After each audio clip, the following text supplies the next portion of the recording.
Good afternoon, everyone. Thank you for joining us today. Welcome to the day 4 of our Virtual Education Symposium 2020. I am Bhogendra Lamichane, English for Education Systems Program Manager at British Council Nepal. On 21st September, we launched a book named Developing Effective Learning in Nepal: Insights into School Leadership, Teaching Methods, and Curriculum. Along with the research articles, the book has 9 case studies on different topics on school leadership, digital literacy, and international partnership. The book is edited by Chris Tweedale and Jess Steffenberg. The book is free for you to download if you have QR code scanner. If you don't have QR code scanner, we have also shared a link in the chat box. You can download for free. The book is reviewed by Dr. Tulsi Prasad Thapalia, Director General, Center for Education and Human Resource Development. You can also download the review for free. Out of 9 case studies, 4 writers are here with us today to present on their case studies. Now, I would like to introduce our esteemed speakers for the first session. In the first session, Dr. Bhojraj Kafle and Prahlad Aryal will present on leading on effective quality assurance in schools. Dr. Bhojraj Sharma Kafle is Undersecretary at the Ministry of Education, Science and Technology in Nepal. He was previously a school teacher, university teacher, district education officer, and has experience in directing various government education projects. Prahlad Aryal is the former director for teacher training at Center for Education and Human Resource Development in Nepal. He has previously worked for the district and central government agencies, including the Ministry of Education, Science and Technology, and the Department of Education. He has been a school supervisor and teacher training officer. Now, I would like to hand over the floor to Prahlad Aryal to begin the session. Over to you, sir. Okay, thank you, Bhaganji. Namaste and good afternoon to all distinguished participants and presenters. I would like to welcome also Dr. Bhojraj Kafle. Dr. Bhojraj Kafle र म आफू हामी दुवैजना भएर यो school एजुकेसनको quality एसुरेन्सको एस्पेक्टमा जुन नेपालमा जुन प्र्याक्टिसहरू भइरहेछ त्यसमा हामीले सँगै पनि काम गरेका थियौँ र धेरै त्यहाँका रिपोर्टहरूलाई अध्ययन गरेर एउटा सानो लेख तयार पारेका हौँ। अहिले भोजराज सर पनि सँगै हुनुहुन्छ र त्यही लेखको आधारमा संक्षेपमा यहाँ केही स्लाइडहरू तयार भएको छ। म त्यसमा संक्षेपमा चाहिँ यहाँ प्रस्तुत गर्छु। नेपालको विद्यालय शिक्षामा गुणस्तरीयताको बारेमा कस्तो के हो त गुणस्तर, स्कुल एजुकेसनको क्वालिटी के हो भनेर विभिन्न किसिमका बहसहरू चलिरहेको अवस्था छ। धेरै अगाडिदेखि विद्यालय शिक्षाको गुणस्तर हेर्नलाई एउटा आधिकारिक प्रक्रिया हुनुपर्छ, पद्धति हुनुपर्छ र यसको चाहिँ एउटा निकाय पनि हुनुपर्छ भन्ने कुराहरू बहसमा थियो। यसैलाई आधार मानेर नेपाल सरकार शिक्षा मन्त्रालयले सन् 2010 मा एजुकेसन रिभ्यू अफिस, शैक्षिक गुणस्तर परीक्षण केन्द्र भनेर एउटा अफिस स्थापना गर्यो। यो अफिसको मुख्य काम भनेको एउटा पद्धतिबाट विद्यालय शिक्षाको गुणस्तरको मापन गर्ने र विद्यालय शिक्षा पद्धति सुधारको निमित्त सुझावहरू दिने र ती सम्बद्ध संस्थाहरूमा पनि त्यसको प्रतिवेदन पुर्याएर सुझावको लागि चाहिँ पृष्ठपोषण प्रदान गर्ने यो खालको कामको जिम्मेवारी सहित एजुकेसन रिभ्यू अफिस स्थापना भयो। यो अफिस स्थापना भइसकेपछि यो काम प्रक्रियालाई अगाडि बढाउने सन्दर्भमा एजुकेसन रिभ्यू अफिसले राष्ट्रिय र अन्तर्राष्ट्रिय यस्ता खालका अभ्यासहरूका मूल्य मान्यताहरूलाई मध्यनजर गर्दै अध्ययन गरेर केही टुलहरू पर्फर्मेन्स अडिट गर्ने टुलहरू डेभलप गर्यो र यो टुलहरू सबै किसिमका समेट्दाखेरि चाहिँ 88 वटा क्वालिटी एसुरेन्सको लागि चाहिँ इन्डिकेटरहरू सहितको टुल डेभलप भयो। ती टुलहरू विशेष गरेर 3 वटा अलि ब्रोडर एस्पेक्टमा हेर्दाखेरि 3 वटा क्षेत्रलाई समेटिएको टुलहरू इन्डिकेटरहरू सहितको छ। ती 3 वटा क्षेत्रहरू भनेको जस्तो इन्भेस्टमेन्ट, इफेक्टिभनेस एन्ड प्रोसेस र आउटपुट आउटकम, यो 3 वटा ब्रोडर क्याटेगोरीलाई समेटिएका चाहिँ इन्डिकेटरहरू डेभलप भएका थिए। ती इन्डिकेटरहरूको आधारमा चाहिँ यो टोटल यो एसेसमेन्टको कामहरू चाहिँ अगाडि बढ्ने गरेको छ। अर्को प्रक्रियामा यो एसेस गर्नुको निमित्त इआरओले प्रोफेसनल अर्गनाइजेसनहरूलाई हायर गर्ने, एजुकेसनल एक्सपर्टहरूलाई युज गर्ने र उनीहरूलाई तालिम दिने, अभिमुखीकरण दिने र अडिटमा पठाउने यो खालको अभ्यास छ। अब यसमा दुई किसिमबाट काम हुन्छ। एउटा चाहिँ विद्यालय आफैमा हेड टिचरहरूले आफै इन्टरनल अडिट पनि आफ्नो अडिट आफै गर्ने यो खालको एउटा अभ्यास छ र त्यसको आधारमा जुन अडिटर प्रोफेसनल अडिटरहरू इआरओबाट हायर हुन्छ उनीहरू गएर अनि त्यसको अडिट गर्ने र सँगसँगै बसेर अनि छलफल गर्ने, पृष्ठपोषणहरू प्रदान गर्ने र रिपोर्टहरू लिएर आउने यो खालको अभ्यास यो अडिटिङ प्रोसेसमा हुने गरेको छ। नेक्स्ट स्लाइडमा जाउँ भनिन्छ। यो अभ्यास अगाडि बढाउँदाखेरि केही सैद्धान्तिक आधारहरू लिएको छ। यसमा चाहिँ जस्तो ट्रस्ट, सेमी ट्रस्ट र डिस्ट्रस्ट, यो सैद्धान्तिक आधारहरूलाई हामीले भन्दाखेरि यो हिसाबबाट लिन सकिन्छ। यो ट्रस्ट भनेको के हो भने जुन अघि भनियो यो एसेसमेन्ट गर्दाखेरि विद्यालयलाई नै हेड टिचरहरू स्कुलको जुन लिड गर्ने जिम्मेवार भनेको हेड टिचर हो। हेड टिचर र स्कुलको टिम आफै गरेर आफ्नो सेल्फ एसेसमेन्ट गर्ने त्यो खालको प्रक्रिया पनि छ भने उनीहरूलाई विश्वासमा लिएको एउटा त्यो अवस्था छ।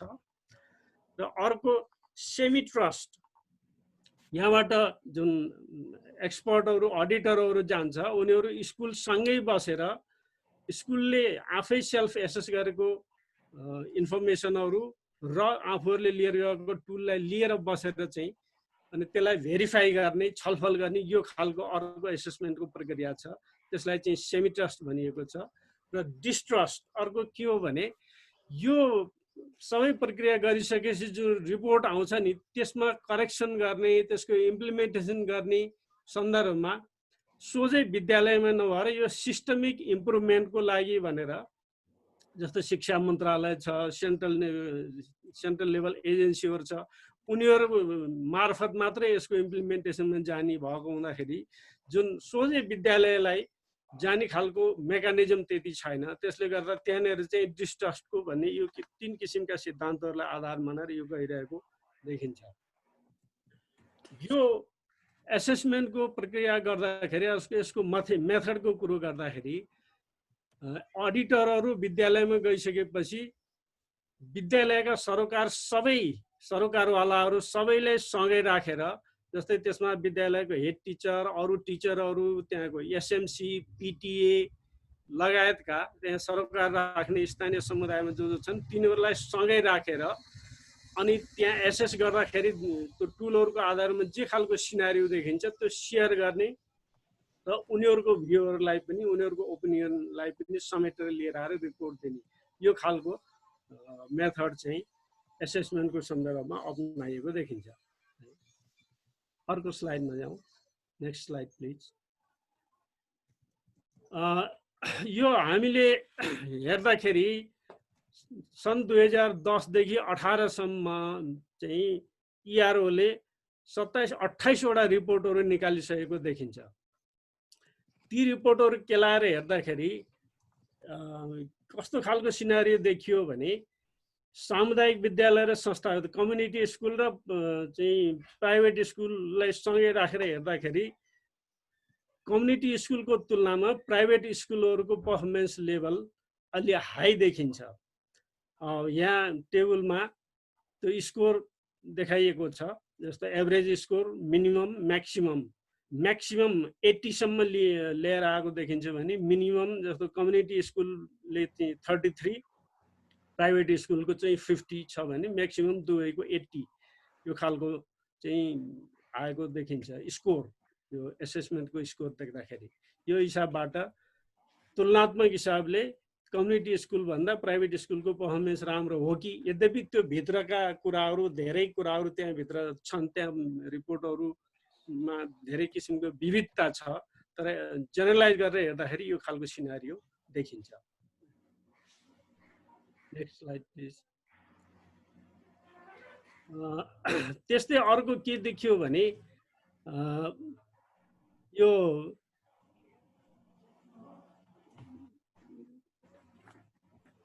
जुन विद्यालयका जुन यो स्टेक होल्डरहरू छन् उनीहरूको रोलमा चाहिँ क्ल्यारिटी छैन, कसले के गर्ने भन्ने कुरामा चाहिँ धेरै खालको अलमलहरू रहेको अवस्था देखिन्छ। जस्तै भनौँ न, अब स्कुल लिडर भनेर हेड टिचरलाई भनिन्छ। अब हेड टिचरको रोल एडमिनिस्ट्रेटिभ मात्रै हो कि एकाडेमिक लिडरसिप पनि हो कि क्लासरुम टिचिङ पनि हो कि के हो, त्यो खालकोमा कुराहरूमा चाहिँ धेरै अलमल रहेको चाहिँ रिपोर्टहरूले देखाउँछ। त्यस्तै अब एसएमसीको रोल के हुने, पिटिएको रोल के हुने, यो खालका कुराहरूमा चाहिँ अलि अलमल रहेको त्यस्तो खालको रिफ्लेक्सन देखियो। त्यस्तै अब यो वर्किङ कन्डिसन जुन विद्यालयहरूमा स्कुलहरूमा चाहिँ वर्किङ कन्डिसन अलिक चित्तबुद्ध खालको छैन। भौतिक पूर्वाधार, क्लासरुममा चाहिने मेटेरियलहरू, लर्निङ मेटेरियलहरू, यी सब कुराहरू चाहिँ जति चाहिने त्यो हिसाबमा छैन भन्ने खालको जनरलाइज गर्दाखेरि धेरैको त्यो खालको रिफ्लेक्सन देखियो। त्यस्तै अर्को त्यहाँ छलफल गर्दाखेरि स्कुल भिजिटको कुराहरू गर्दाखेरि चाहिँ स्कुल हेड टिचर र अरू टिचरहरू पनि क्लासरुम टिचिङ लर्निङमा भन्दा अरू कुराहरू जस्तै स्कुलको फिजिकल इन्फ्रास्ट्रक्चर लगायतका कुराहरू, टिचरको चाहिँ पोजिसन जस्तो शिक्षकको दरबन्दीका कुराहरूलाई नै प्रायोरिटीमा राखेर छलफल गर्ने, तिनै कुराहरूलाई चाहिँ हाइलाइट गर्ने गरेको त्यो देखिन्छ। अर्को के देखियो भने इआरओले 27-28 वटा रिपोर्टहरू निकालिसक्यो यो 8-10 वर्षमा। ती रिपोर्टहरू प्रकाशित पब्लिस भइसकेपछि सेन्ट्रल लेभलमा त्यसको डिसेमिनेसन हुन्छ। प्रोभिन्सियल भनौँ अहिले त्यो लेभलसम्म मात्रै डिसेमिनेसन हुने गरेको देखियो। तर जहाँबाट इन्फर्मेसन ल्याइएको छ, जसको लागि यो रिपोर्ट तयार गरिया हो, जसको पर्फर्मेन्स अडिट गरिया हो, स्कुल लेभलमा र लोकल लेभलमा चाहिँ यो डिसेमिनेसन नहुने गरेको र उनीहरूको पहुँचमा त्यति सहज नहुने गरेको देखियो। नेक्स्ट अगाडि जाउँ। यो खालका चाहिँ फाइन्डिङहरू 3-4-5 वटा फाइन्डिङहरू हामीले देख्यौँ र यसको आधारमा के देखियो, अब अगाडि के भन्न सकिन्छ त भनेर भन्दा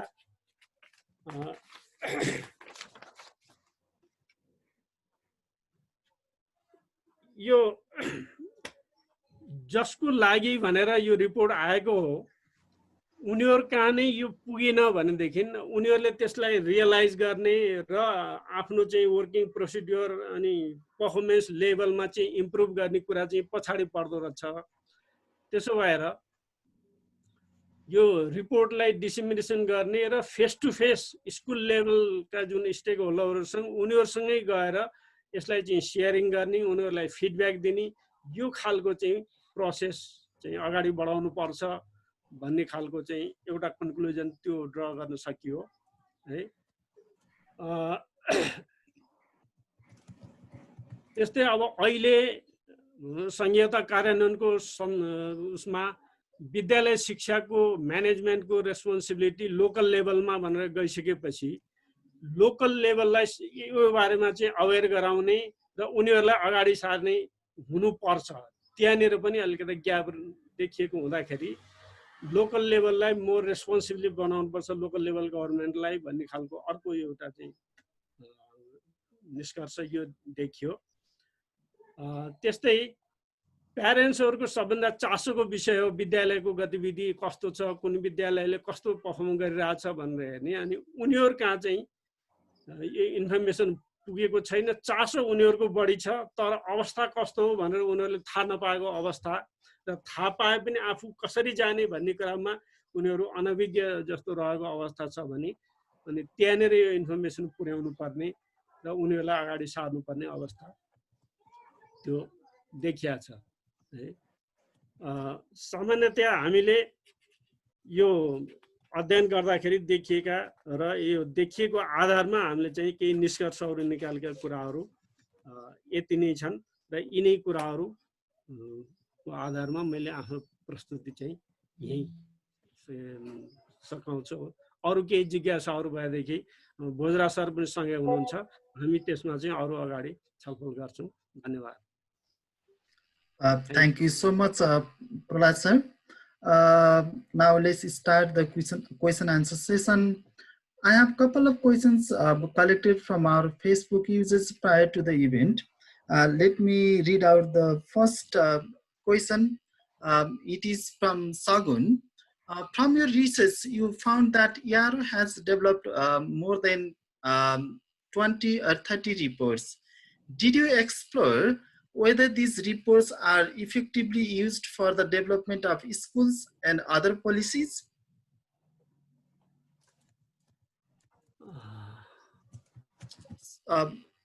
One of you can answer, either you or Bhojraj sir.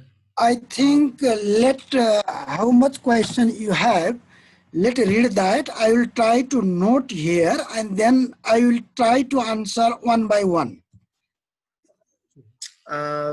Sir, I think it will be easier if I read out the first question and then you answer, then I will read out the second question. Okay, thank you.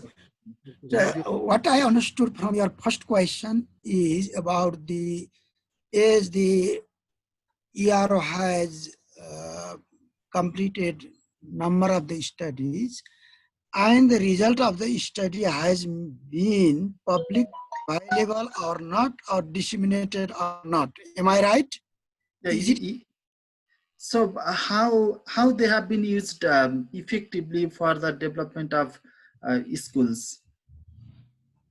Thank you. It is very, very nice question. But let's see, the thought of the ERO is ERO generally explores situation, but ERO itself does not go with the implementation level. As Prahlad sir already shared that the intent of this kind of this is not really the research. This is a kind of auditing, educational auditing. The education auditing is done based on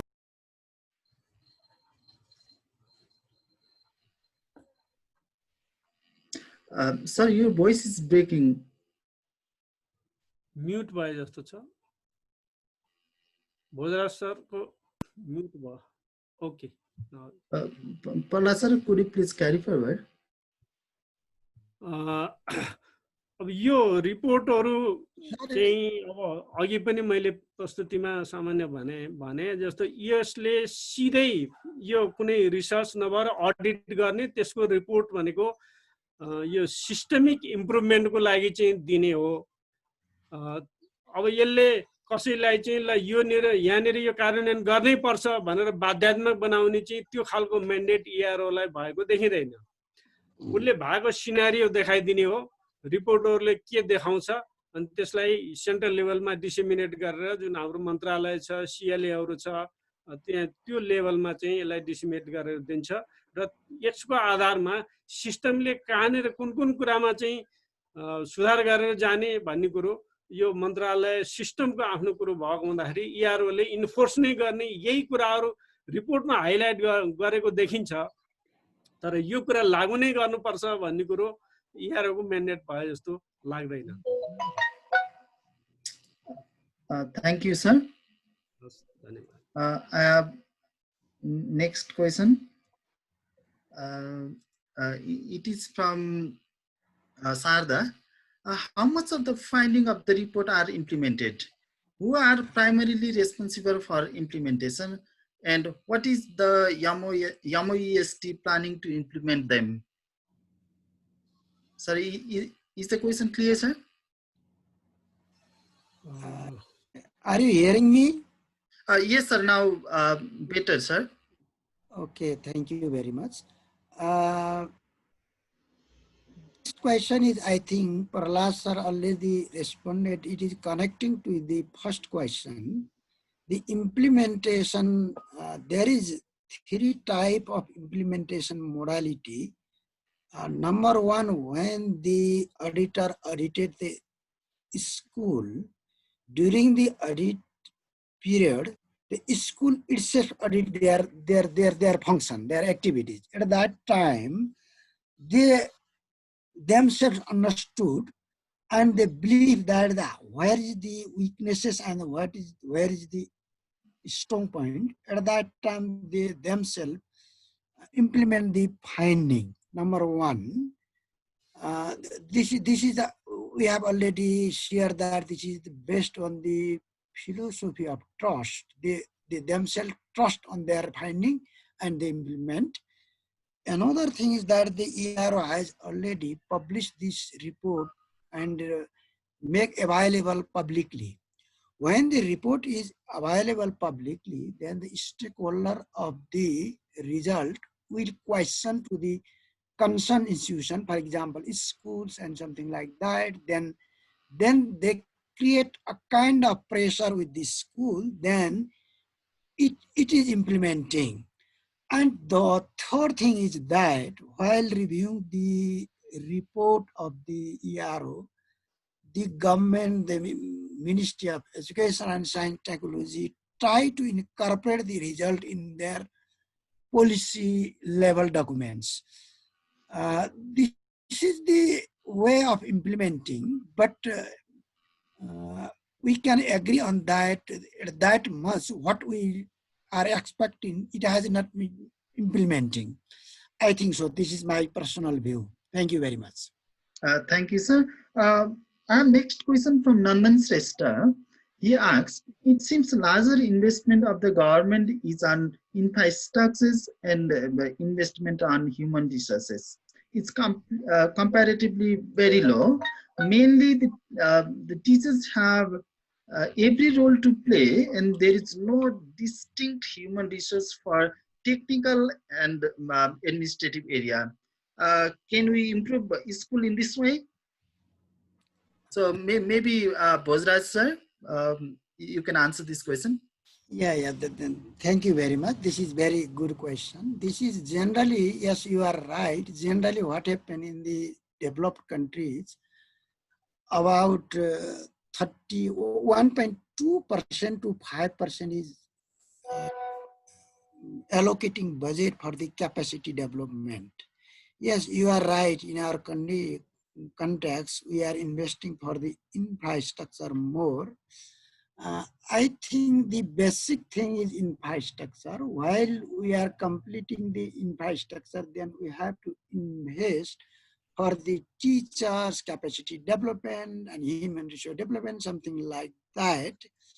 So every year the government, more specifically the Ministry of Education and Science and Technology, is proposing more budget for the capacity development.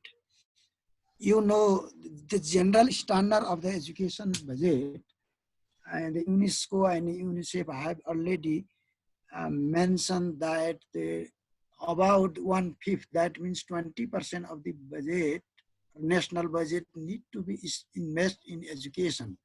But we are just investing about 10 to 12% in the field of education. So when we able to increase our budget, then we can allocate money for the human resource development.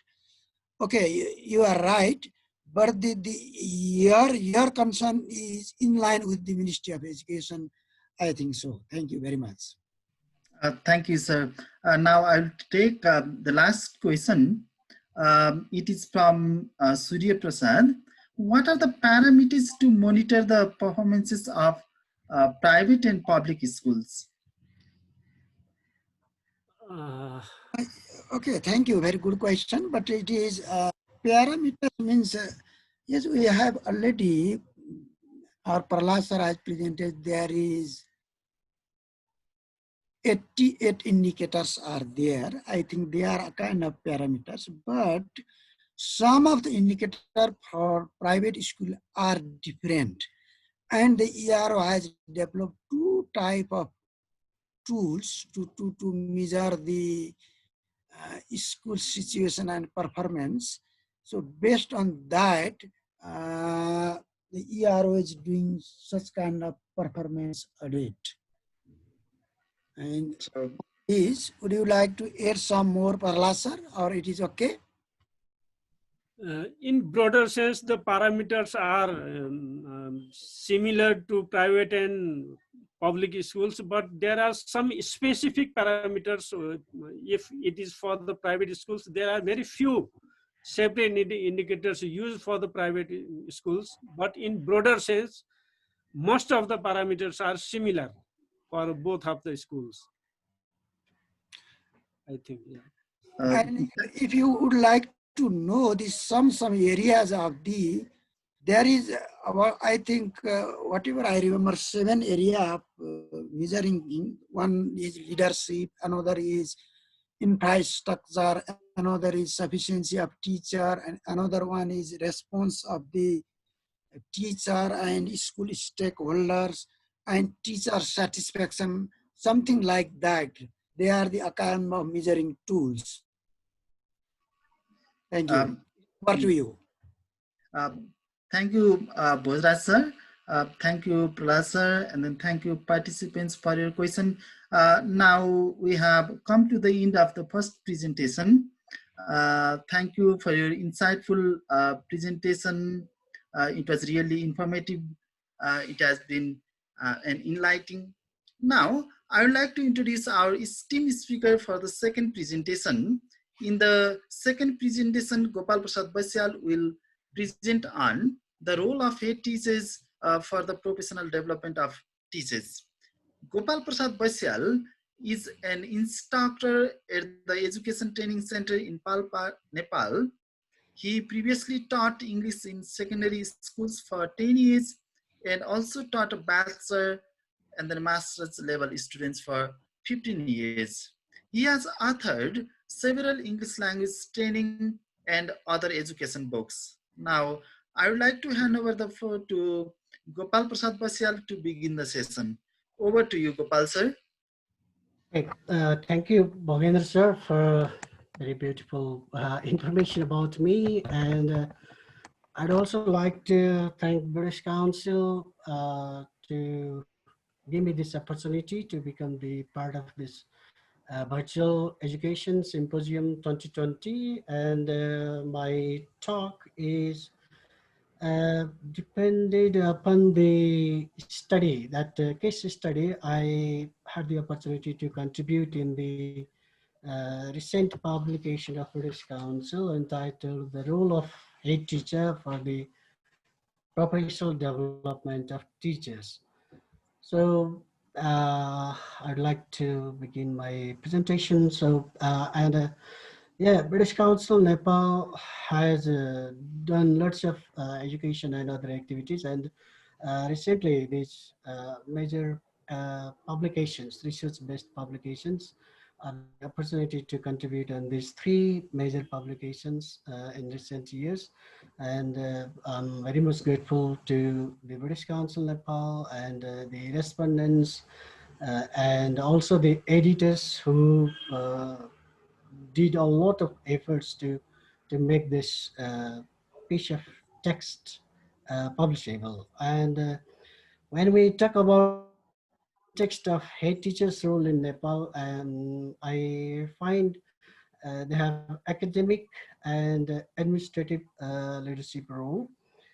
And in this context, the main aim of my research or my case study is to identify the ways the school leaders are influencing on the professional development uh, activities of teachers, and to find the to carry out the research, I worked on these three major questions. For example, how do head teachers define their roles for the professional development of the teachers, and what kinds of professional supports do the teachers receive? And another question is, how do the teachers perceive the continuous professional development support environment available? So keeping these three major research questions, I started the case study, and I used mainly the primary source of data collection, and used the tools like questionnaire, interview, and then FGD. And I covered I got the respondents from different districts of Tarai and Hill, east to west. And there were 10 teachers with having 3 years to 16 years of leadership experience, and 14 teachers with 6 to 30 years of teaching experiences. So I remember all these respondents now who contributed a lot in the uh, research data. And now I'd like to highlight some of the findings of this uh, research of this case study.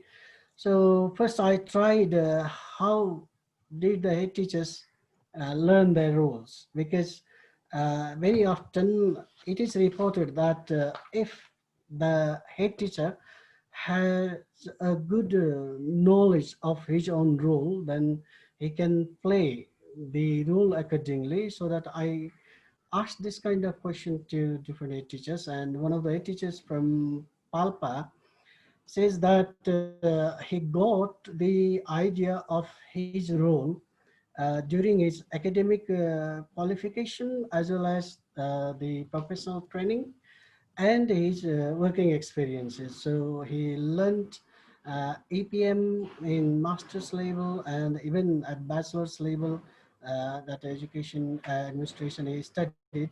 And later on, he got the this head teacher leadership capacity building training provided by education training centers. And also he learned his role during performing his duty as head teacher in his school. And a similar question I put to Ghanshyam Pathak. He is from Kalika Secondary School. He's the teacher of Kalika Secondary School, Rupande, Butol, and very famous in the sense of number of students and the quality of school.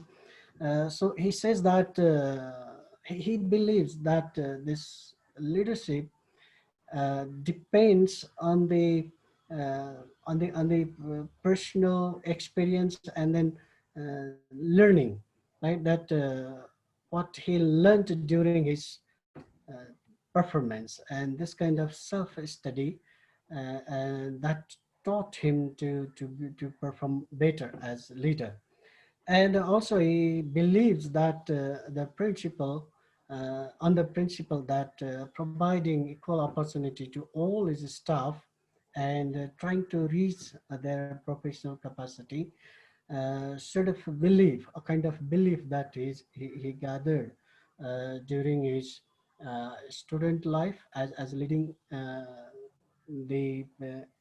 at student life, and then even as the leader of trade union, and also the leader of a school. So he developed this kind of attitude, and then he got the idea of his own role. Similarly, another concern was how the head teachers perceive their role. And Prahlad Bhojraj is from Sunsari, very eastern part of Nepal, and he says that the head teacher can support a lot in the teacher's professional development, and head teacher can do that by ensuring teachers' participation in training, observing classrooms, providing feedback, interacting in the staff meeting, coordination among students, teachers, and parenting. So many wonderful ideas Prahlad sir has given to ensure the effective role of head teacher. And another again, Mohan Sapkota, he illustrates that he has managed a lot of facilities in his school. For example, e-library and ICT training to all the teachers, and the teachers have become efficient to conduct some basic operational skills of this ICT and so on. So he encourages the teachers to take part in the trainings and workshops. So this kind of very positive feelings the head teachers share with us. And another head teacher, uh, again, he manages the short-term training, in-house trainings. The trainings are facilitated by the subject committee members in school. They participate in professional development related programs and also sharing the responsibilities. So this sort of strategies have helped to develop the professionalism of teachers. And another head teacher from Tanau, Ramchandra Pokhrel, also shares the similar idea. And then he's also actively engaged in NELTA, and he says that head teacher must provide platform for teachers to take part in the profession related conferences, workshops, trainings, etc. And similar opinion that Punya Paudel also has a similar sort of opinion, and some of the teachers are engaged in these British Council's connecting classroom programs, and this Punya Paudel also shares his idea of this engaging teachers in different project-based activities like International School Award and other professional development activities. And another head teacher, Pradeep Kumar Gupta, is from Bara, also believes that head teacher needs to welcome the professional networks, project works, etc., etc. And secondly, I try to observe the perceptions of teachers, and here a teacher from Lalitpur has experienced some sort of negative environment for her professional development, because she says that her head teacher never provides any sort of appraisal and no feedback, and there's no discussion on professional activities during staff meeting either, and no in-house training is organized there. So that kinds of, and even the head teacher discourages to send the teachers into conferences, etc.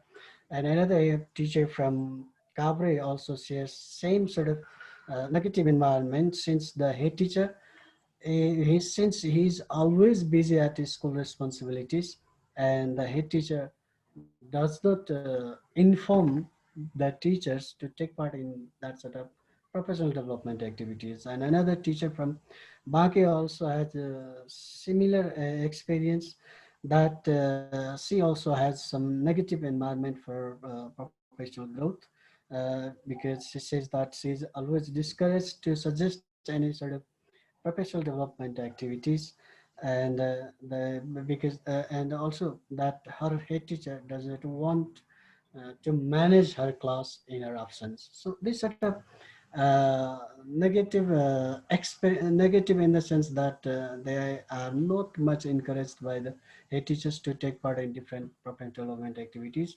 There are some other cases. For example, Hotri from Palpa says that he's always impressed by his head teacher, because his head teacher always encourages him to take part in the workshops, trainings, seminars, and then also very positive environment at the school to develop his professional skills. And if the head teacher has a positive role in the teacher's development, then the head teacher can play a very vital role, we believe so. And similar positive experience, this Ibras from Mutual shares his experience with working with Ghanshyam Pathak of this Kalika Manavyan Secondary School, Mutual, that he finds his head teacher has a very supportive role, and he is very much impressed with the head teacher's what positive uh, response to apply different techniques and use the ICT, etc., etc. So up to now, we observed some of the positive, negative, different sort of comments based some sort of attitudes, how they perceive in their roles. And but this is the fact, the responses, so that very what only 42.86% of teachers have engaged in conferences, have taken part in conferences and webinars. So, and most of the teachers are from English subject background and math and Nepali. Similarly, only 28.56% of teachers are in professional network, like most of them are NELTA members. And also these two, this peer observation and head teacher observation. So these areas, very rare practice. And regarding training, 92.86% of respondents say that they have taken TPD training, which is mandatory. TPD training and submitting one action research every year is mandatory for all permanent teachers, community level, community school permanent teachers, and they have done that. And Gopal it has sir, a I'm extremely yes, sorry to interfere you. I just yes, wanted sir, to please. let you know that you have five Okay, so minutes I'm okay, sir. complete. Thank you, sir. Yes. Yeah, thank Thank you, you, sir. sir. I'm towards the conclusion. Thank you, sir. And some of the teachers and head teachers, they have been engaged in classroom, this connecting classrooms projects, and they have participated in 42.85% of respondents have participated, taken part in the core skills training. So this is the fact, not attitude, I think, right? So on the basis of the attitude so far we discussed and the facts so far we observed, I've drawn some implications or some takeaway of this case study, that the leaders can influence the teacher education in various ways. For example, encouraging the teachers to teachers' participation in professional development activities like trainings, action research, organizing other activities like organizing in-house training or workshops, or monitoring teachers' performance, or supporting other required instruments or other materials, and also creating the very positive environment to develop their professional growth. So another message we can draw from the discussion is that school leadership is a very what can school leadership is a very vital component, and to ensure the continuous professional development of teachers and maintain the connection between the students' learning, professional learning, achievement, and then professional development. So I mean to say that if the teacher's professional development is supported, then the effect of effective teachers definitely goes to the learning outcomes of the students. So this is one very crucial point. And another important thing, for example, a head teacher can play the role as a leader, planner, implementer, yeah, providing facilities, yeah, communicating, organizing, evaluating. This sort of performances the head teacher can uh, play in his or her institution. And another important thing is that this participation in the in-service professional development activities for teachers' effectiveness, and to update up to date the knowledge and continuously improve their teaching is very important. And this kind of what the availability of this professional growth is possible only if the head teacher is positive. So we can draw this conclusion. And another conclusion might be that the majority of teachers are involved only in the mandatory type of professional development activities, but the other this voluntary type of activities or that self-learning activities are not done much. So another important thing is that head teachers themselves need to equip themselves with the professional leadership, supervisory skills, and be available to the teachers. And this involvement of head teacher or teacher in professional networks, this innovative educational interventions by the government and non-government agencies, and planning in school, any school teacher development policy are other possible ways of fostering CPD. And finally, I'd like to conclude my talk with these two quotations. As Bill Gates said that as we look ahead into the 21st century, leaders will be those who empower others. And Mother Teresa says, you can do what I cannot do, and I can do what you cannot do. So together we can do great things. So with these two quotations, I would like to end my talk, and then we'll be happy to answer your easy questions, I think, right? Uh, So thank you, sir. Thank you, Gopal sir, for your insightful presentation. Now let's start the Q&A session. I have got a couple of questions. The first question is from Santosh Subedi. Uh, he writes, you have concluded in the report that the head teachers need further training to carry out the ideal roles. Yeah. As a teacher educator of a government training institution, you must have conducted numerous batches of training. Yeah. How is the impact of those training? Okay, yeah, so as I shared the feeling of one of the head teachers that who has taken that head teacher leadership capability training. In the past, we used to conduct that training, and nowadays also we have head teachers capacity building training. And the head teacher, Mon sir, has already told his written evidence that that sort of training has helped him to play the positive role to foster the professional growth of teachers in his school.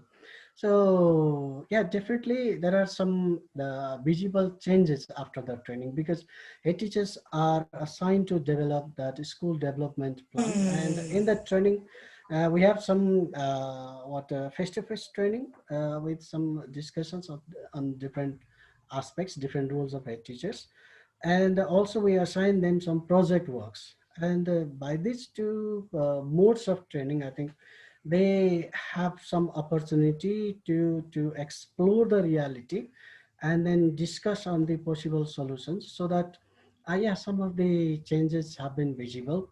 Maybe the expectation might not be achieved at that level, but I'm not very much unhappy as an actor of this journey as well. So Thank you, sir. The next question is from Nandan Srestha. He writes, Yes, sir. Basyal sir has mentioned all formal training courses and activities the teachers and head teachers have been involved in. Yeah. But in my opinion, Yeah. professional development is a continuous process and Yes. is more important at the working place of the teachers. Do you Yeah. think the case study is complete without mentioning the role of the working environment and the head teacher's role there? Extent research is just a formality in schools. Yes, so very good question to answer. Yeah, okay, so yeah, there are some purple activities.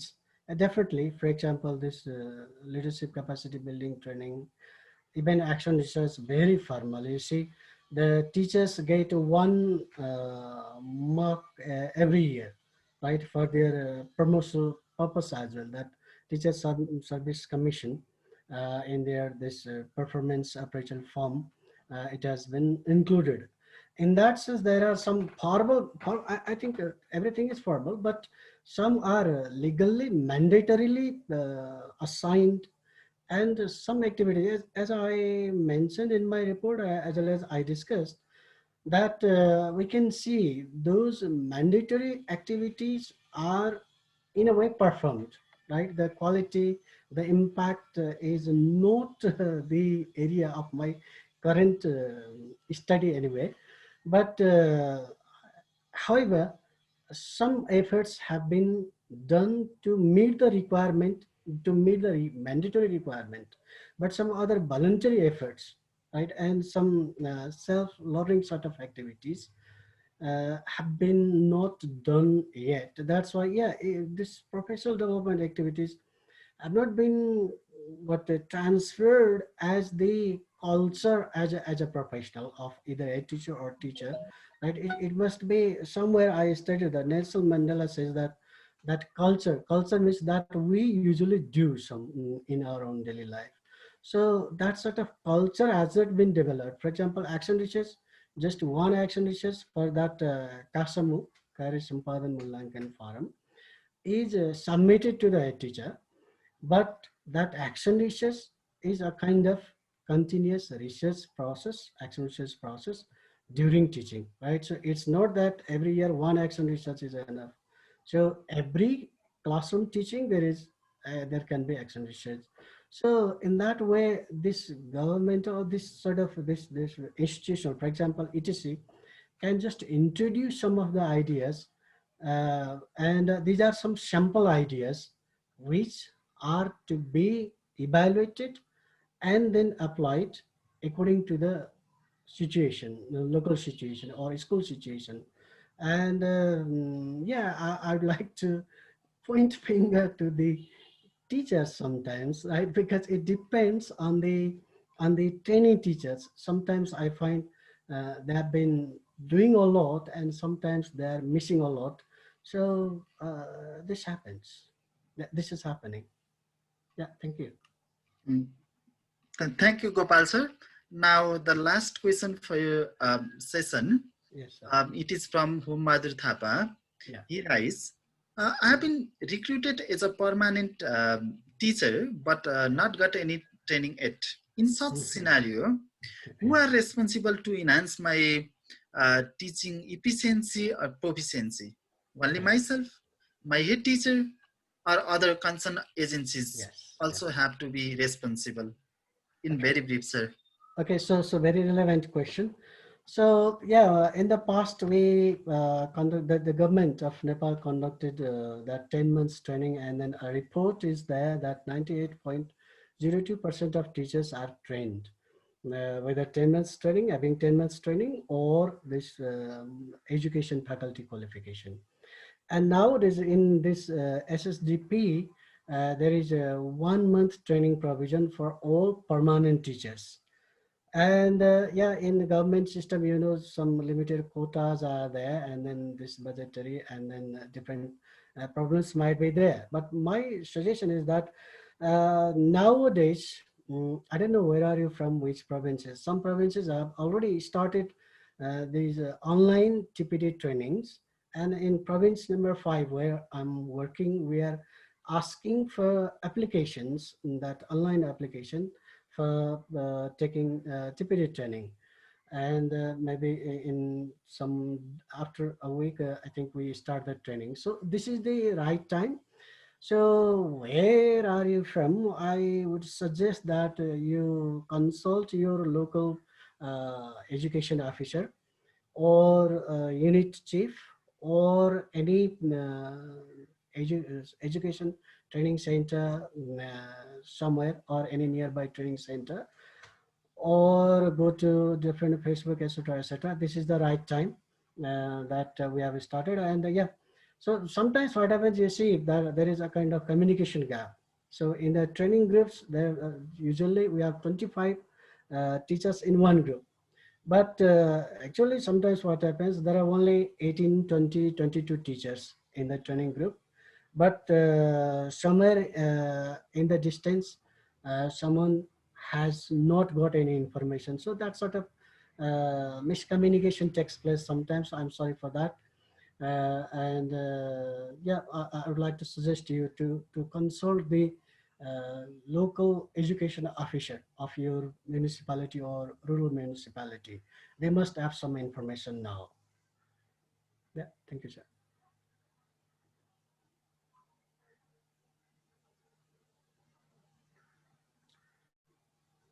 Okay, so yes, sir. Again, sir.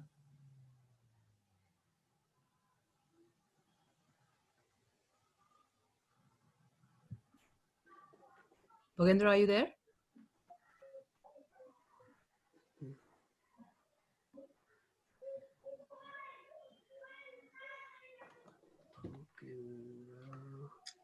Rather, let's I'm move so on. sorry. I was on mute. So yes, sir, I finished. Yeah. Thank you, Gopal sir, for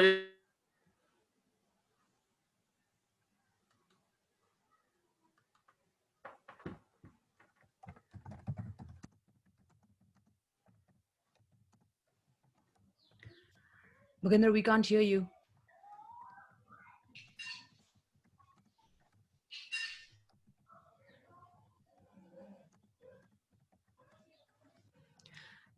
Radha, can we move on to the next presentation, please?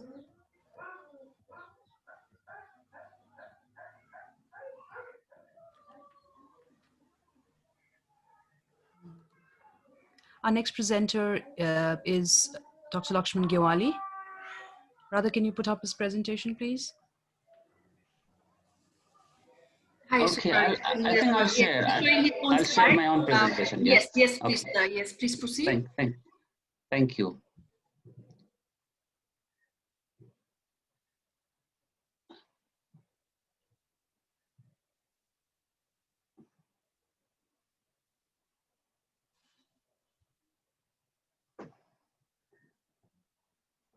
So shall I start? Yes, sir. Yes, sir, please proceed. Okay, thank you, Basyal and everyone from the British Council, friends there, and then my fellow presenters, participants all across the country, and I guess there are some also from outside. I'm very, very happy to be present here this case study that I carried out last year, and then I presented this as a chapter, this report in the collection edited by Jess and Chris.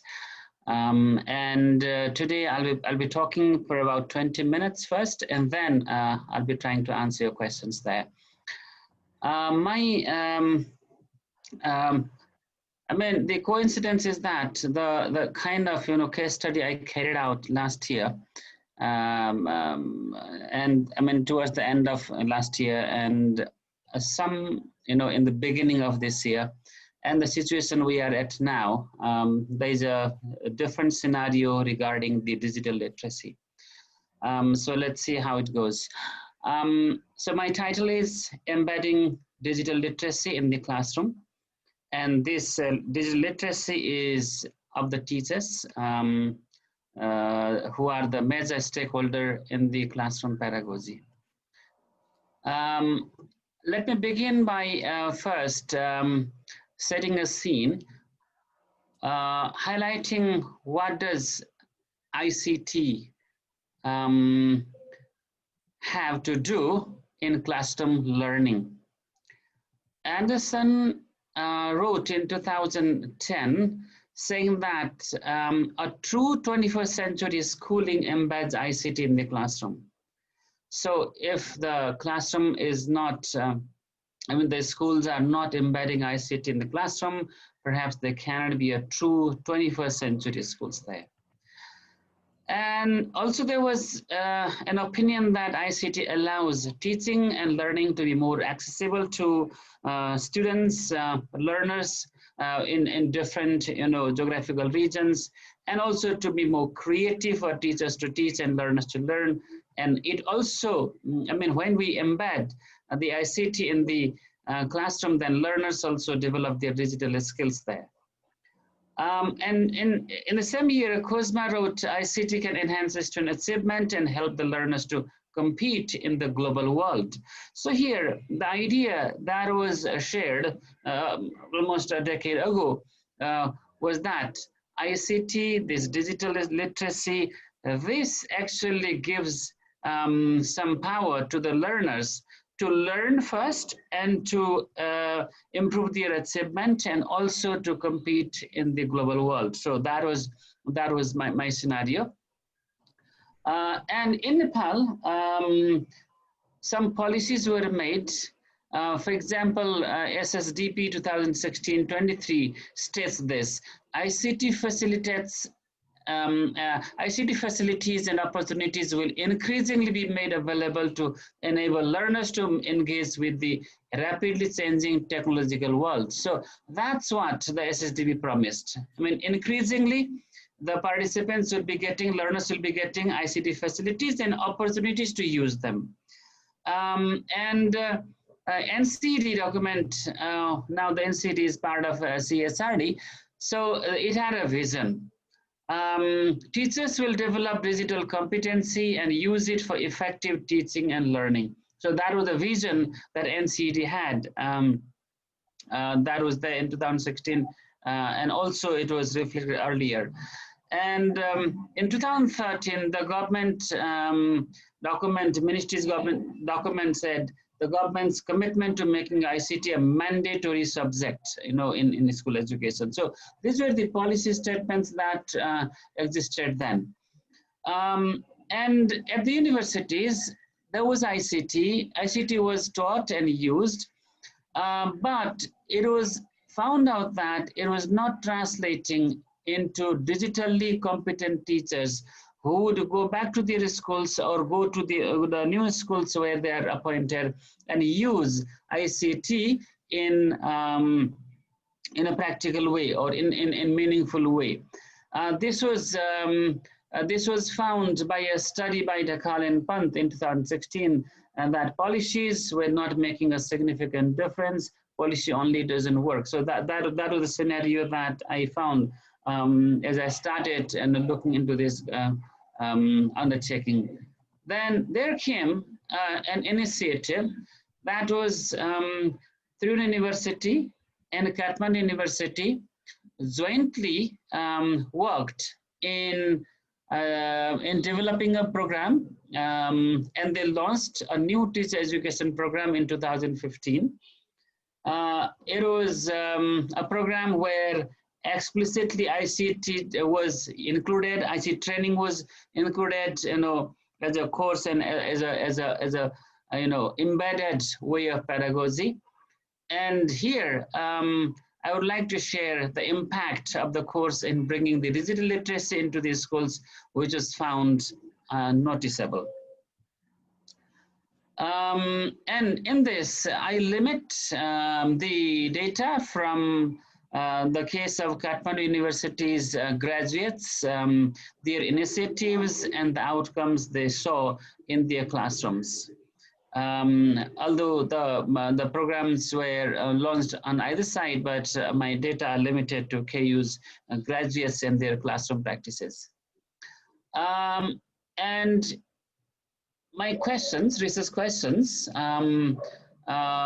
were this: how did teacher trainees gain digital literacy in the training process? When they were on the course, how did they gain digital literacy? And when they went to school, either returned or went to school, how are they trying to embed the digital literacy in their classroom teaching? So how did they get for themselves, and how are they using them in their classrooms? And with these questions, I interviewed 7 KU's graduates who were spread in 6 different districts, and also the 4 faculties who had taught them while they were on the course. Because these participants were largely online students who did not come to the university for taking classes, so I couldn't meet them in person. It was not possible, so I called them on the telephone and I interviewed them. And the qualitative data was transcribed and analyzed thematically. And to maintain the anonymity, I have used pseudonyms to refer to their responses and to their identity. And for this, I have divided the outcomes into 2 themes. I discussed them under 2 themes. One, as was clear in the research question, gaining digital literacy, and the other is transferring digital literacy. So how did they gain and how did they transfer? So in gaining digital literacy, first I interviewed the faculty who had taught them, and they gave the responses which were indicating into 2 ways of the learning that the participants had. One was there was an explicit course, or there were explicit course components about ICT in the course. I mean, they were taught ICT per se. And next was they used ICT during teaching and learning process. Teachers used and also participants used. So here, for example, this faculty 3, he says simple ICT literacy was a big issue in the earlier batches as the students arrived with no knowledge even on word processing and emailing. So this participant and faculty is referring to the initial stage, 2015 around, that participants came to the classes, but when they came, ICT itself became a hurdle, a barrier. So because they had no knowledge on word processing and emailing. And F4 says, we made it mandatory for students to log into Moodle. So Moodle is an asynchronous, platform learning management system. So it was mandatory. So emailing and sending links was common. Apart from pedagogy, students also use ICT for research. So here you can see that Moodle itself had to be, they had to be oriented on the use of Moodle, but Moodle itself was not the content of teaching, but they learned through Moodle, and in course of, using the Moodle, then students were, gaining their literacy. And also they had to use it in their presentation and also in research activities. But F4 has one worry, that the participants started learning ICT and they use ICT, but some of them appeared that, these participants, that because they did something with ICT only, they cannot do anything when it comes to data analysis. For example, because they were not engaged in data analysis without ICT, now they cannot do. So ICT becomes a sort of, weak point as F4, contents. Then I interviewed the participants, those 7 participants, and when I asked how they learned the ICT skills or digital skills, then their responses, confirmed, corroborated the tutors' opinions. They said that most of them actually were introduced to the ICT, basic ICT training for the first time when they came to the course. For example, one was saying, I encountered Google Drive and online portals like Zesta for the first time because they were not using, they were simply using Facebook and the like. And like some others, brought very interesting, responses. Like they moved on from an understanding of PowerPoint, so like they had to learn PowerPoint, and later they discovered very good, effective educational apps such as the maths app GeoGebra. P2 says, I learned how to read online, download and upload assignments. So that was a big, outcome for them. And P5 says, I learned things like using online resources, digitizing my resources. So yes, and downloading materials for classroom teaching, etc. And by digitalizing work and assessments translates embedding digital skills in the teachers' increased confidence. So there was more confidence there. So P1 says we learned how to make online exams, take online exams. I learned using the computer as a whole, typing fast, uploading and downloading through online portal. So we can see that the learning was from basic to higher, an array, a range of learning. Then how did they transfer what they learned into their classrooms when they went back to their schools? So the responses indicated that not all had extensive ICT facilities at their schools, but they used what they had. So to inform and to embed these skills into their classroom teaching. P1 was a head teacher, and he believed that masters made a difference in terms of embedding digital literacy. I think it was she. She says she introduced changes in a classroom, requiring her students to email assignments, although they could come and submit assignments in their notebooks, but she got them to email them. And she used free online courses to teach prepositions and adjectives when she taught grammar, although it was there in the book, but she used the online platforms and sources, and she trained her colleagues to use similar digital tools. So she didn't limit to herself, but others. And she also found out that parents were pleased with the changes that she has made. And P2 was also a head teacher, coincidentally, who introduced PPT slides for his daily lessons. He required students to use them to give presentations. That's what he did. And so he said that they go on field trips and collect data and present their findings, the students.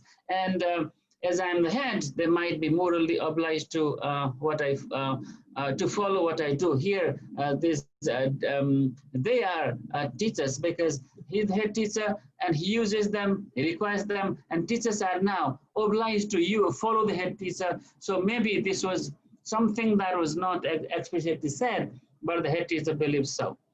And P5's responses mentioned using digital technology improved student engagement.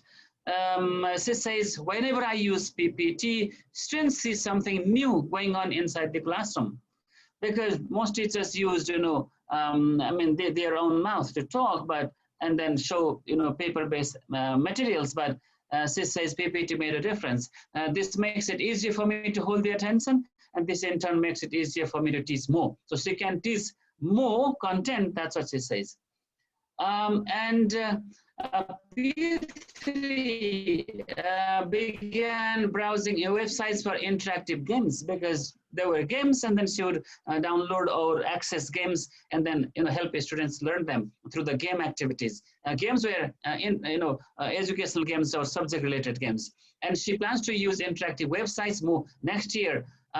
So she says, all teachers have access to laptops and projectors. When my colleagues have problems, I help. So here, I mean, this teacher is a community school teacher, and then there is a blame on public school community school teachers that they don't use. But this finding shows that community school teachers are also equally competent when they get opportunities to train, and with the training and skills. And she says she shifts her colleagues around ICT. And P7 says ICT skills brought him career opportunities. This is interesting. This is not for school, learning, teaching, but it was interesting. Because this P7 actually became a lead teacher in the British Council's partner schools programs. So his career, got better with this ICT skills. So when you have ICT, you have a bigger scope for your development. Now, there are also some, challenges in using ICT. P3 has interesting, response here.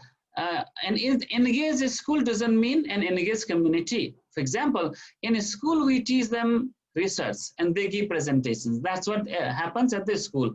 They hear is students love what they do, but their parents don't allow using laptops at home.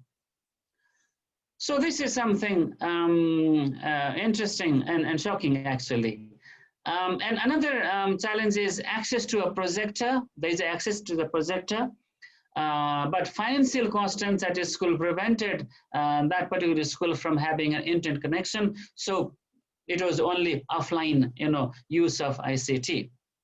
So the conclusion I made was there were two ways to embed in digital skills in the teachers. One was teaching them ICT specific knowledge, and other was use of ICT and digital tools as a means to teach other course aspects. This happens in the university courses.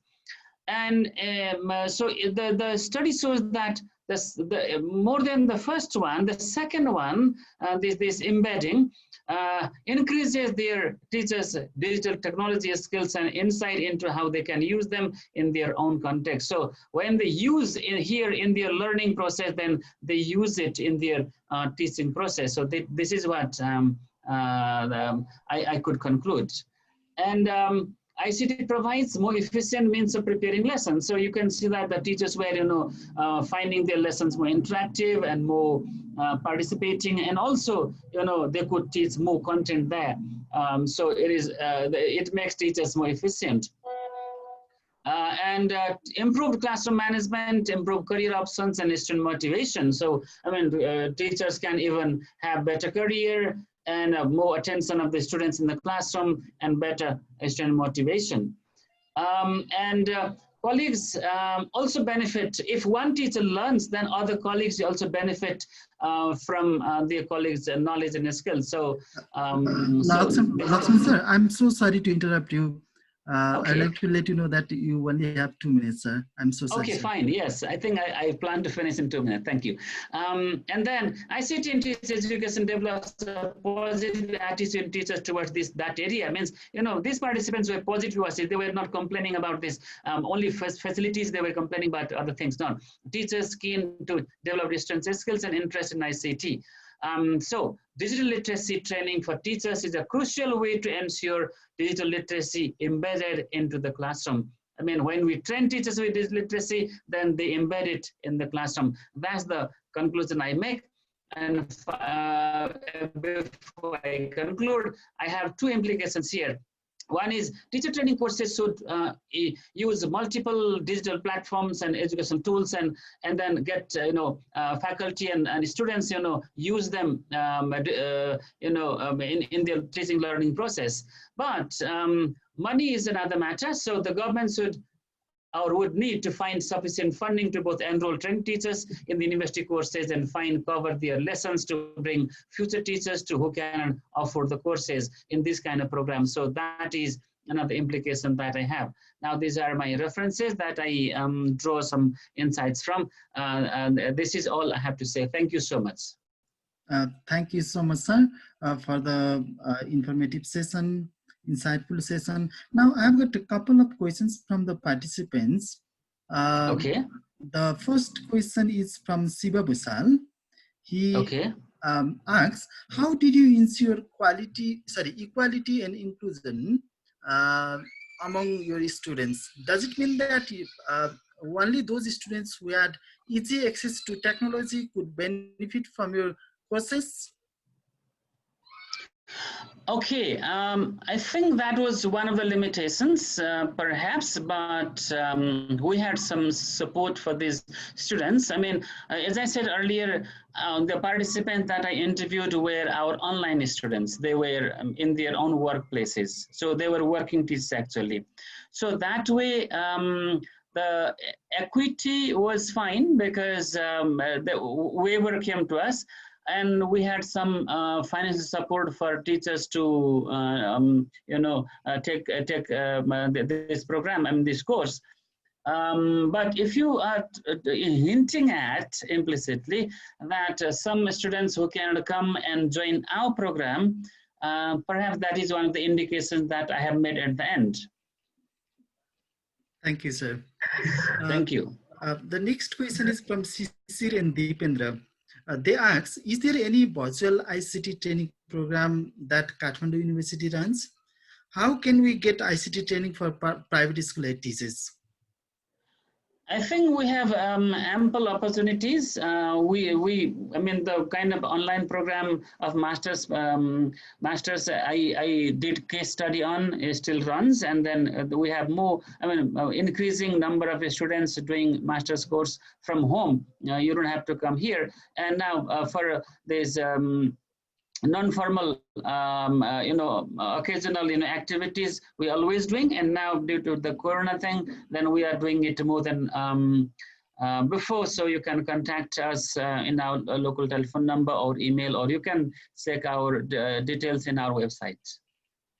Thank you, sir. The next question is from Durga Pandya. He writes, I think any ICT tool is for assessing information or data or resources, but I'm a bit confused. How can we convert the tools into pedagogy and enhance learning of students? Yes, thank you. I think that was one of my findings there. When you have platforms and then tools and resources, first you orientate the participants with them. And second, you require participants to use those tools and resources in learning other subjects. For example, when you train them on how to develop, PowerPoint slides, then now do not say, once you orient, then do not say, okay, now you need to do this and that. You simply say, you're going to give a presentation, that's all. Then what happens? The learners will have to develop PowerPoint slides, and then they'll have to do this. Or if you say, can you review some online resources for teaching, vocabulary, some activities for teaching vocabulary, then you're not saying, okay, how to look for resources there. You are not saying how to Google something, but you are saying review. Now, so this is, you make ICT as a means, not as an end. That way we can use that into our pedagogy. For example, one participant who said that she taught adjectives and prepositions using games because we had taught her academic writing skills online and having peer review online. So that is why she did it. So to answer your question now in a nutshell, you need to embed ICT and digital tools and skills when you train teachers as a means, then the teachers will be using them when they teach in their local schools. Thank you, sir. Now the last question, I think it is interesting, and it is from Nandan Srestha. He Mhm. asks, we talked about the bright side of the ICT embedding in classrooms. Can't we Mhm. include the dark side of using ICT for precaution? Most of the children are involved in video games now. That seems like a hazard. Okay, my case study was, delimited to how the teachers learn and use it. Maybe that could be another case study I could do, and particularly now after the corona has started. My scenario was different, but the dark side, if you are saying, maybe my dark side or my implications was that you could. You could, see that teachers do not have facilities, teachers do not have, access to something. So that is something limitation. But about children's and all, teachers, eye itching eyes and all that. So these things I think could be another study we could take. Thank you, Laxman sir, for the great session, insightful session, and informative session. Thank you, participants, for your questions. Now, I would like to introduce our esteemed speaker for the last session. In the last session, Amit Sijapati will present on teaching critical thinking in classroom. Amit Sijapati is a teacher educator for primary and secondary school teachers focused on 21st century pedagogies. He's also a core skill trainer for the Connecting Classrooms through Global Learning Program run by the British Council in Nepal. Amit is currently completing an MPhil in education leadership. Now, I would like to hand over the floor to Amit Sijapati to begin the session. Over to you, Amit sir. Thank you very much, Bhogendra sir. Am I audible to everybody? Am I audible, Yes, Bhogendra sir. sir? All right. Yes. Thank you very much. First of all, welcome all the educators, researchers from Nepal and different parts of the world who are in this symposium. And thank you very much, Laxman, respected Laxman sir, Gopal sir, as well as our Prahlad sir, both sir, who have really done a wonderful presentation. And thank you very much for British Council, as well as Jessica and Chris for editing this case study. Well,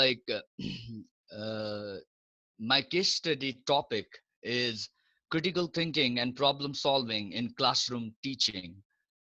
How do we do that? That's the basic idea of my case study. So I'll start my presentation now. So before I got into this case study, the first thing were a lot of questions in the mind.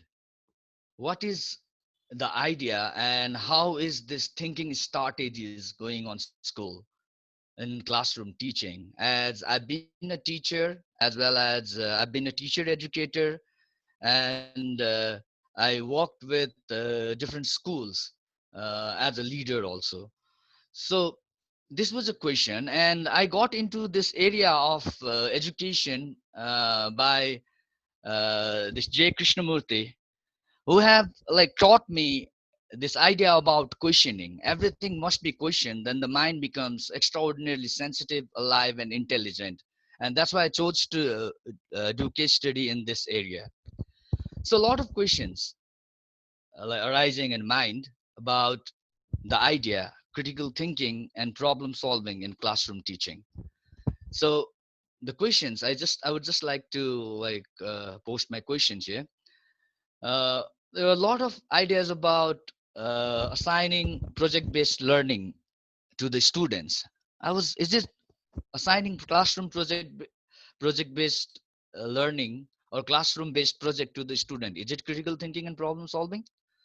Or is it facilitating learners to generate new ideas to solve the problem? Or is it guiding learners to think independently?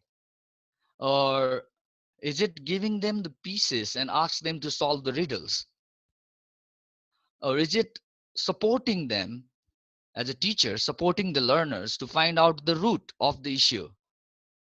Or is it helping student to construct the learning on whatever topic they are learning? With these varieties of questions running in my mind, I got into this pre-reading about critical thinking and problem solving, where I got this idea about the propounder of this term, critical thinking, John Dewey. And in 1930s, he started as an educational goal, which is a scientific attitude of mind. It was really like, what is scientific attitude of mind was a big question in my mind. Then like I started exploring different researchers. There are many people after 1910, 1930s, they started talking about not only giving the information is education, but allowing them to think, reflect upon what they are learning, and allowing them to do is a critical thinking.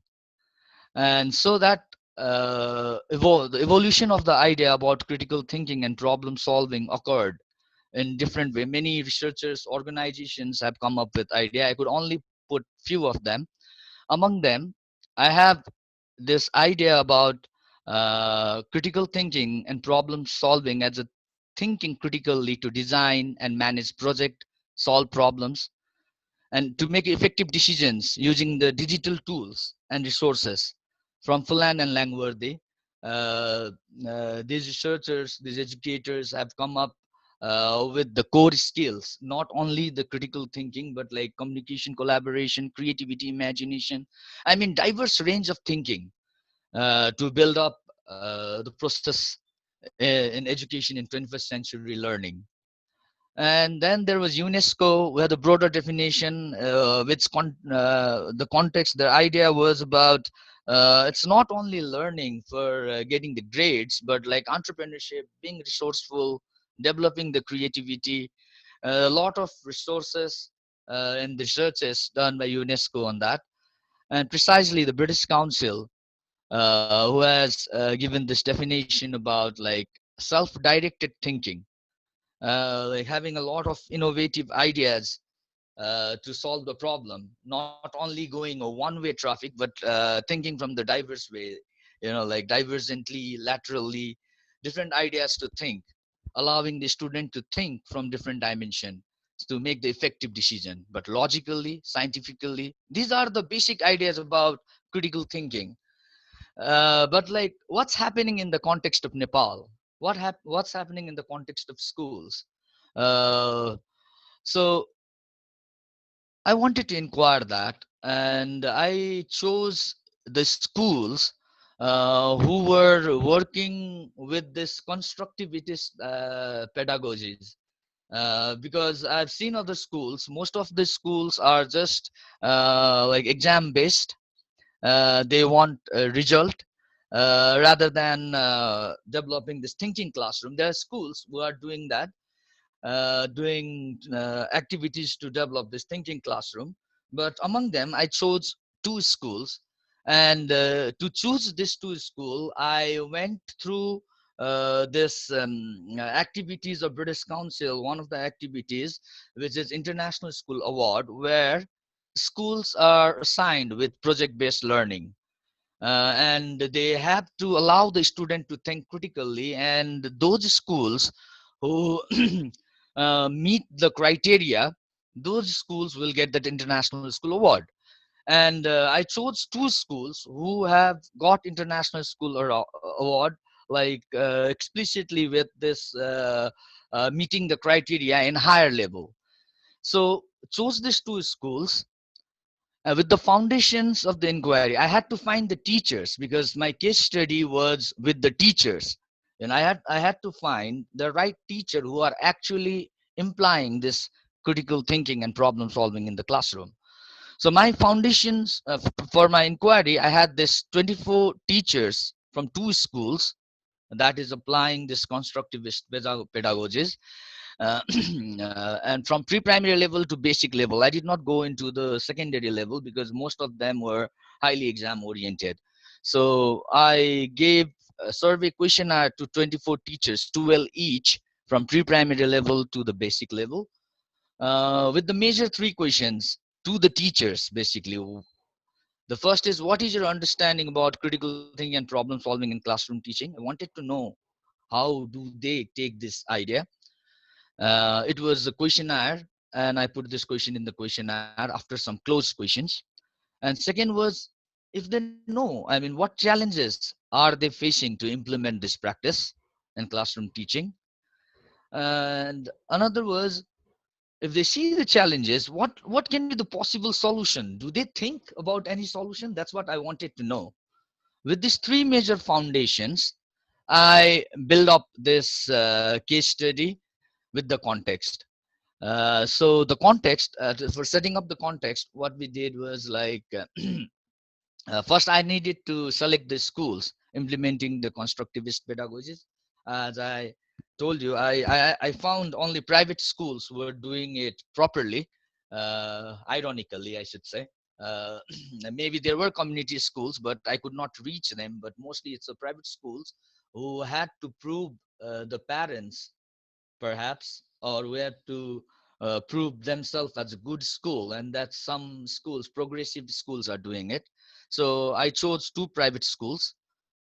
What did I do? I first, with my ideas, I just randomly talked to schools and discussed with the principals of the schools. After that, I chose two schools. Then, after choosing two schools, I prepared a semi-structured survey with both closed and open-ended questions. And to the 24 teachers, I surveyed the 24 teachers.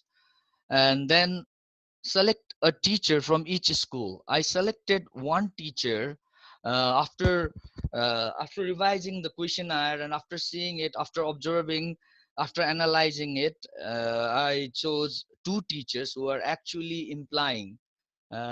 Considering the responses, I chose this teacher. One teacher from one school.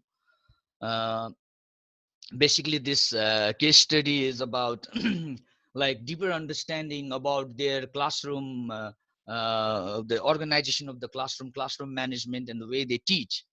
That's our case study. That's my case study, basically. So first, after selecting a teacher, I did the classroom observation of that selected teachers, as well as open interview. I chose to do open interview because I did not want to make it very structured so that they will answer it on the structured manner and give the idea and theory. I needed to see the practice that they are doing. So very openly we discussed and talked with the teacher, shared their idea.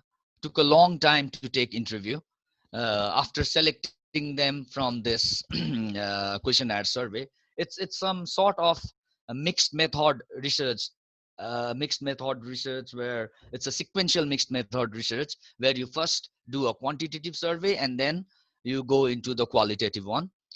Okay, after this open interview, and then through the reflections, I drafted the case study involving the stories of these two teacher. Okay, so first I would like to share the teacher perception extracted from survey about the first question: what is critical thinking and problem solving? So the teacher gave me these ideas. This is just the gist of the ideas. First, they say the objective analysis of the issues focused in learning, where I see this word analysis. It's like objective analysis, where I refer. It's like not only going hither thither of the idea, but like being very logical about analyzing whatever topic they're studying, and formulating own ideas and opinion to come to the conclusion. Different kind of ideas, opinions, with the discussion and the collaboration. That's a critical thinking according to the teacher. And the careful goal directed thinking and drawing conclusion regardless of other influence. They are like not only listening and copying the teachers, but they are coming up with their ideas and giving up the questioning. And precise thinking and improving the way to express the ideas. And the crux of critical thinking is the questioning attitude, which I like very much. And this is one part of the case study of the questioning attitude. And another is important. This is basic idea about the critical thinking. from the teacher's perceptions. Important tool of analysis for understanding the learning of child. That's what it's a gist of the teacher's idea. Some of the teachers were repeating the same thing, but this is on what is critical thinking and the challenges the teacher mentioned about like implementing the classroom teaching. It's a time limitation and the course load. So noisy class and the drone mentality due to the daily routine. They have to be in a daily routine, and that becomes class noisy, and there's a drone mentality. Lack of infrastructures, materials. Most of the teachers had mentioned this challenge. And students not being able to connect with the ideas. It was interesting that the students they want to study to pass the examinations majorly, and the parents and the grade expectations not meeting, and the difference in the theory and practice. Most of them, they do not know the theory. Yeah, so they were also asking for continuous professional development in this idea. And the practice, there's a difference. These are the basic challenges I have extracted from the survey. And I also asked the possible solution in the survey questionnaire, where they gave me these idea. Examination procedure needs to be changed. Just the idea from the teachers, there should be integrated curriculum approach. There's some teachers who are talking about this. And awareness to the parents and community members. It's like private schools, they mostly the private schools run according to the parents' need, and parents are not aware enough what do the children need to learn. And like training and motivation to the teachers, change in school policies about mostly they were concerned with the examination timing, routines. That's what teachers were talking about.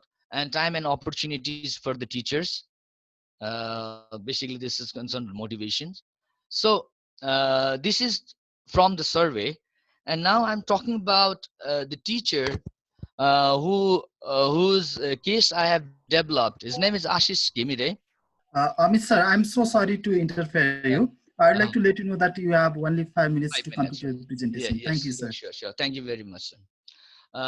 Well, one school who is implementing this constructivist pedagogy, it's Kathmandu Pragya Kunja School, where students, I chose this school after talking to a few students and teachers. And this particular teacher who's on whom the story is drafted, like, and we have made the case study, is like Ashish.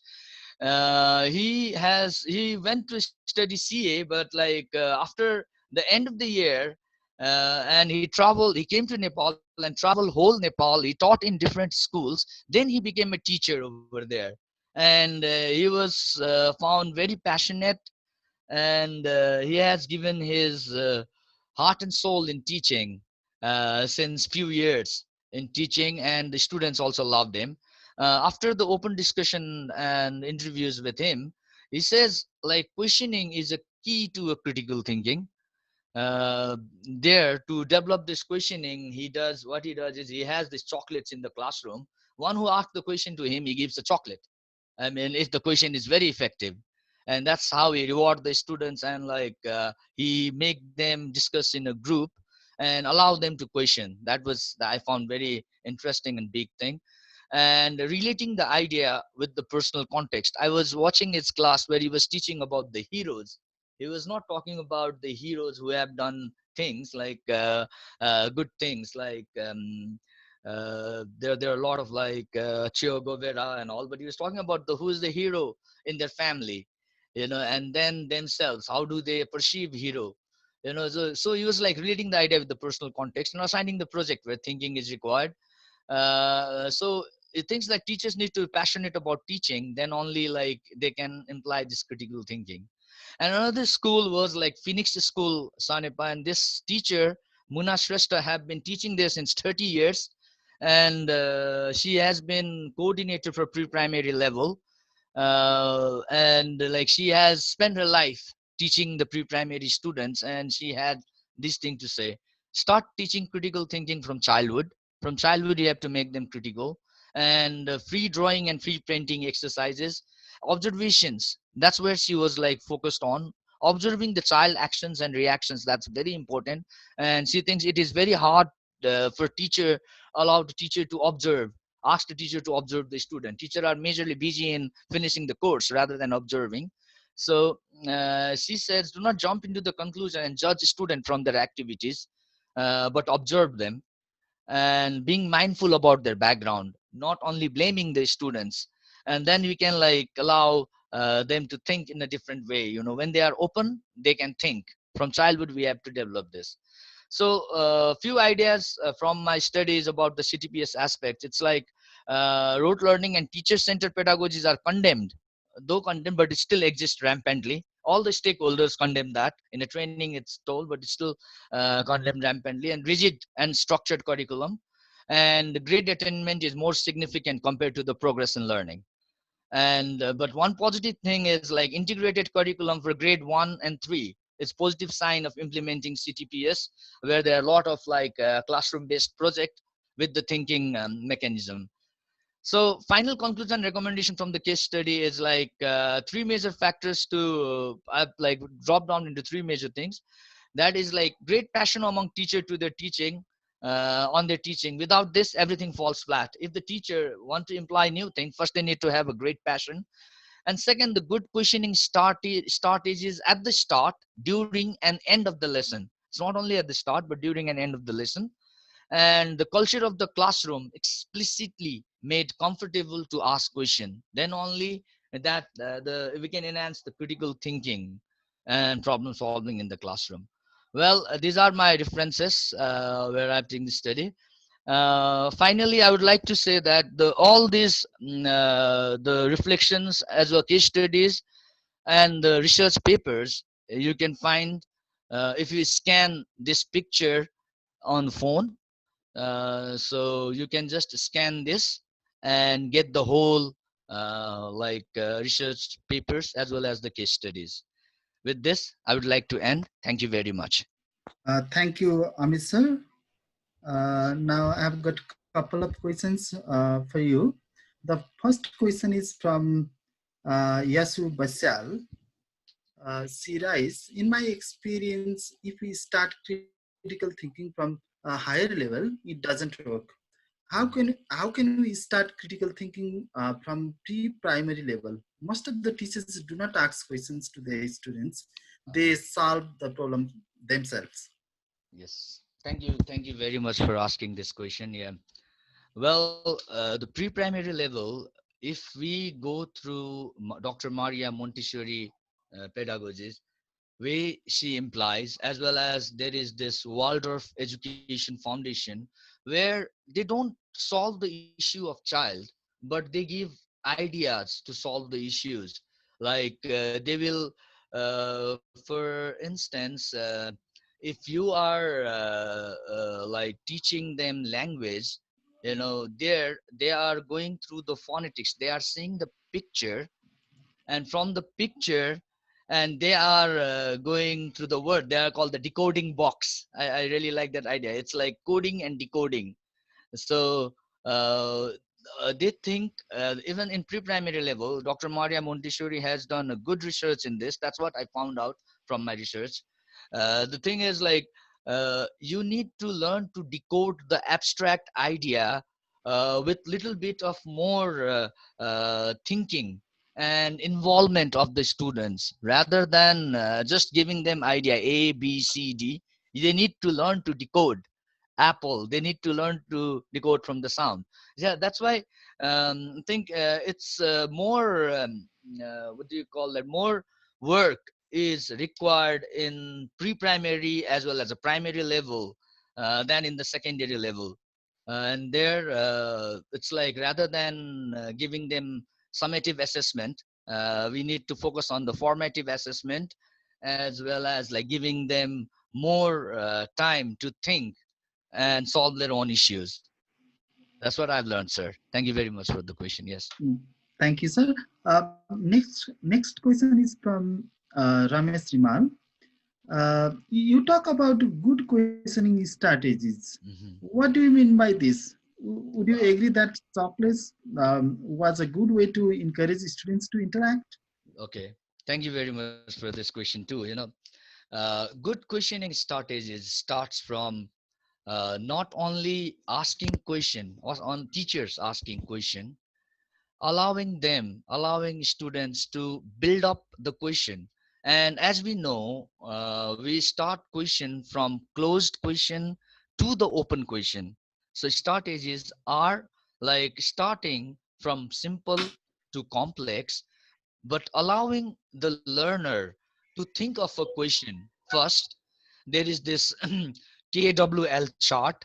The thing is like knowledge, want to know, and what have you learned. That is also one strategies that can be used.